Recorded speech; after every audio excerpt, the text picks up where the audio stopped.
நீதிபதியாக வர்றவங்க சாதி மதம் இதுக்கு அப்பாற்பட்டவங்களாக இருக்கணும்.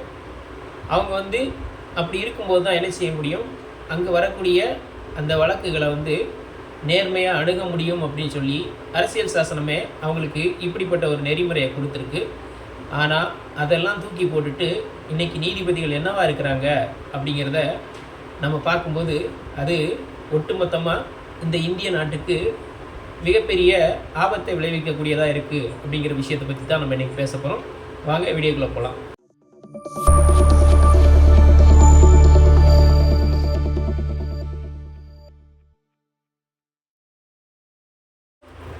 வணக்கம். உத்தரப்பிரதேச மாநிலம் அலகாபாத் உயர்நீதிமன்றத்தில் நீதிபதியாக இருக்கிறவர் தான் சேகர் குமார் யாதவ். இவர் ஆர்எஸ்எஸோட கிளைமைப்பாக இருக்கக்கூடிய விஸ்வ இந்து பரிஷத் நடத்தக்கூடிய ஒரு கூட்டத்தில் கலந்துக்கிட்டு அங்கே மதவாத கருத்துக்களை எடுத்து வைக்கிறாரு. இங்கே மோடியோ அதே மாதிரி பிற அரசியல்வாதிகளோ இந்த மதம் சார்ந்து பேசும்போதே மிகப்பெரிய அளவில் நம்ம எதிர்ப்பையும் கண்டனத்தையும் தெரிவிக்கும். ஆனால் ஒரு நீதிபதியாக இருந்துகிட்டு இருக்கக்கூடிய நபர் இப்படிப்பட்ட பேச்சுக்களை பேசலாமான்னு கேட்டால் கண்டிப்பாக பேசக்கூடாது.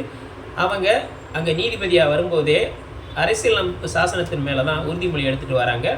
இங்கே சாதி மதத்துக்கு அப்பாற்பட்டு தான் நாங்கள் செயல்படுவோம் அப்படிங்கிற அந்த உறுதிமொழியெல்லாம் மறந்துட்டு தான் என்ன பண்ணுறாருன்னா இப்படிப்பட்ட சர்ச்சைக்குரிய பேச்சுக்கள்லாம் பேசுகிறாரு. அங்கே என்ன பேசுகிறாருன்னு பார்த்தீங்கன்னா, இங்கே இருக்கக்கூடிய இந்துக்கள் யாரும் கோழைகள் இல்லை அப்படிங்கிற ஒரு சர்ச்சையான கருத்தை பேசுகிறாரு. அது மட்டும் இல்லாமல் நாங்கள் மிகப்பெரிய தியாகங்கள்லாம் பண்ணியிருக்கோம், அந்த தியாகத்தினால தான் என்ன பண்ணியிருக்கோம்னா இன்றைக்கு ராமர் கோயிலை கட்டி முடிச்சிருக்கோம் அப்படிங்கிற ஒரு சர்ச்சையான பேச்சை திரும்பவும் பேசுகிறாரு. அது மட்டுமா அப்படின்னு பார்த்தீங்கன்னா, இந்த நாட்டில் யூனிஃபார்ம் சிவில் கோடு வெகு விரைவில் கொண்டு வரப்படும், அது ரொம்ப ரொம்ப முக்கியமானது அப்படிங்கிற ஒரு கருத்தையும் இவர் அங்கே சொல்கிறாரு. அப்படி சொல்லிவிட்டு என்ன சொல்கிறாப்புலன்னா, ஒரு சட்டம் ஒரு நாடு அப்படிங்கிற ஒரு திட்டம் மிக விரைவில் அமல்படுத்தப்படும் அப்படிங்கிற ஒரு விஷயத்தையும் அங்கே வைக்கிறாப்புல. ஒரே சட்டம் ஒரே நாடு அப்படிங்கிறது மோடியோட மிகப்பெரிய அஜெண்டாவாக இதுவரைக்கும் பரப்பப்பட்டு இருந்துச்சு. அந்த ஒரு விஷயத்த இன்னைக்கு ஒரு நீதிபதியாக இருக்கக்கூடிய ஒரு நபர் இந்த இடத்துல பேசுகிறாரு அப்படின்னு சொன்னால் நாம் அவரை எந்த அடிப்படையில் வைக்கிறது அப்படின்னு தான் நம்ம அவரை பார்த்து கேள்வி கேட்க வேண்டியது இருக்குது. அது மட்டும் இல்லாமல் என்ன சொல்கிறாப்புன்னா, இந்தியா அப்படிங்கிறது பெரும்பான்மை இந்துக்களுடைய நாடு, அவங்க விருப்பப்படி தான் இங்கே எல்லாமே நடக்கும் அப்படிங்கிற மாதிரியான பேச்சையும் அங்கே பேசுகிறாரு. அப்படி பேசிட்டு என்ன சொல்கிறாப்புலன்னா, இப்படிப்பட்ட அந்த பிற்போக்குவாத சக்திகளாக இருக்கக்கூடியவங்களாம் நீதிபதியாக இருக்கும்போது என்ன பண்ணுவாங்கன்னா, அவங்க எப்போவுமே அந்த பழைய ஒரு சட்டங்களும் திட்டங்களையும் கொண்டு இங்கே இம்ப்ளிமெண்ட் பண்ணணும் அப்படின்னு தான் அவங்களோட முக்கியமான நோக்கமாக இருக்கும்.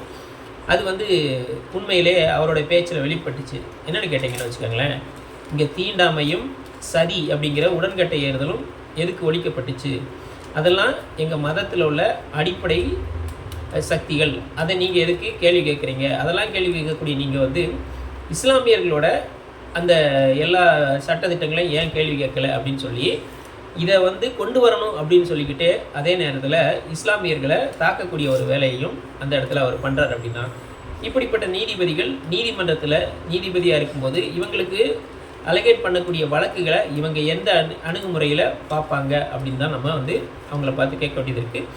இதுவரைக்கும் இவர் விசாரித்த நீதிமன்றத்தில் அந்த வழக்குகள்லாம் என்ன அடிப்படையில் இவர் தீர்ப்பு கொடுத்துருப்பார் அப்படின்னு இவருடைய தீர்ப்புகளை எல்லாம் மறுபரிசீலனை செய்யணும் அப்படின்னு சொல்லியும் நாம் கண்டிப்பாக இந்த ஒரு விஷயத்தை முன்வைக்க வேண்டியது இருக்குது. இதெல்லாம் கேட்டுட்டு என்ன பண்ணிட்டாங்கன்னா, நாடாளுமன்றத்தில் கபில் சிபில், பிரசாந்த் பூஷன் இவங்க எல்லாருமே என்ன பண்ணிட்டாங்கன்னா, இவரை இந்த நீதிமன்றத்தில் நீதிபதியாக இருக்கிறதுக்கு தகுதி இல்லாத நபர், இவர் இந்த பதவிக்கு தகுதி இல்லாத நபர், அதனால் இவர் என்ன பண்ணணும், நீக்கணும் அப்படிங்கிற ஒரு விஷயத்தை முன் வச்சுருக்காங்க. அதை மையமாக வச்சு என்ன பண்ணியிருக்காங்கன்னா, ஒட்டுமொத்தமாக நாடாளுமன்றத்தில் அதை கருத்து கேட்டு கண்டிப்பாக எல்லோரும் கையெழுத்து போட்டு இவரை நீக்கணும் அப்படிங்கிற ஒரு விஷயத்தையும் கொண்டு வரதுக்கு எல்லோரும் முனைப்போடு இருக்கிறாங்க. அப்படிங்கிறது ஒரு நல்ல விஷயம், அது நடக்கணும் அப்படின்னு தான் நாமளும் நினைக்கிறோம். இது எல்லாத்துக்கும் மேலே இந்த இவர் பேசின பேச்சுக்கள் எல்லாத்தையும் இன்றைக்கு உச்சநீதிமன்ற நீதிபதியாக இருக்கக்கூடிய சிஜேயை என்ன பண்ணியிருக்காருன்னா, அந்த கருத்துக்களை எல்லாம் எங்களுக்கு அனுப்புங்கன்னு சொல்லி அவரும் கேட்டிருக்காரு. கண்டிப்பாக அவரும் அதை என்ன பண்ணணும், கருத்தில் எடுத்துக்கிட்டு இப்படிப்பட்ட ஆட்களை என்ன பண்ணிடணும், கண்டிப்பாக இந்த நீதிமன்றத்தில் இவங்களை வச்சிருக்கக்கூடாது, இவங்களை இந்த நீதிபதி அப்படிங்கிற அந்த பதவியும் பறிக்கணும், அவருக்குரிய அந்த வக்கீல் அப்படிங்கிற அந்த கேட்டகரியிலேருந்தும் அவரை என்ன பண்ணணும், தூக்கணும் அப்படிங்கிறது தான் நாமளும் இங்கே முன்வைக்க வேண்டியது இருக்குது. காரணம், இந்த இந்திய நாடு வந்து ஒரு மதச்சார்பற்ற நாடு. இந்த மதச்சார்பற்ற நாட்டில் எல்லா மதத்தினரும் சுதந்திரமாக வாழலாம் அப்படிங்கிறது தான் இந்த இந்திய அரசு, அதுவும் சட்டம் வந்து நமக்கு வகுத்துக்கு அளிக்கக்கூடிய ஒரு விஷயம். அந்த விஷயத்தை மறந்துட்டு நீதிபதியே இப்படி சர்ச்சையான மதவாத சக்திகளை தூண்டக்கூடிய ஒரு பேச்சை பேசுகிறார் அப்படின்னா இந்த இந்திய நாடு எதை நோக்கி பயணிக்கிறது அப்படின்னு தான் நமக்கு மிகப்பெரிய கேள்விக்குறியாக இருக்குது. இது இப்படியே தொடர்ந்துச்சுன்னு வச்சுக்கோங்களேன், இந்த இந்திய நாடு ஆர்எஸ்எஸ், பிஜேபி, சங் பரிவார் அப்படின்னு சொல்லக்கூடிய இந்த பிற்போக்குவாத சக்திகள்கிட்ட மாட்டிக்கிட்டு ஒட்டுமொத்தமாக இங்கே இருக்கக்கூடிய எல்லாருமே வந்து என்ன பண்ணுவோம், மிகப்பெரிய பாதிப்புக்குள்ளாகும் அப்படிங்கிற ஒரு விஷயத்தை மட்டும் நாம் தீர்க்கமாக இங்கே வந்து எடுத்து வைக்க வேண்டிய ஒரு சூழல் இருக்குது. அதனால தான் நாம் இது குறித்து உங்கள்கிட்ட தெளிவாக பேசுகிறோம்.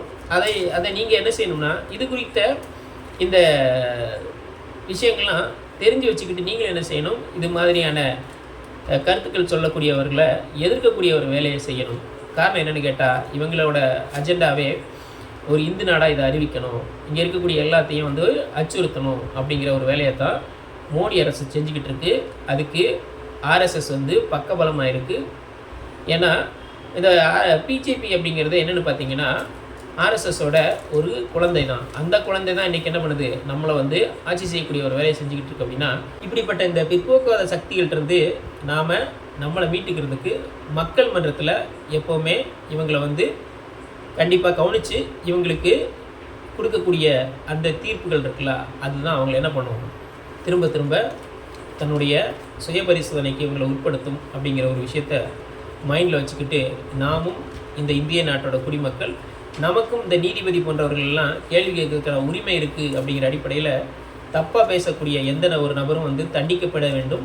அதுவும் இந்த சேகர்குமார் யாதவாக இருந்தாலும் சரி, யாராக இருந்தாலும் சரி, கண்டிப்பாக தண்டனைக்கு உள்ளாக்கப்படணும் என்று சொல்லி இது போன்ற சமூகம், அரசியல், பொருளாதாரம் மற்றும் விளிம்பு நிலை மக்களின் குரலாக ஒலிக்கும் தாடிக்காரன் தடி யூடியூப் சேனலை லைக் பண்ணுங்கள், ஷேர் பண்ணுங்கள், கமெண்ட் பண்ணுங்கள், அப்படியே சப்ஸ்கிரைப் பண்ணுங்கள். மானமும் அறிவும் மனிதனுக்கு அழகு. நன்றி. நான் குமார்.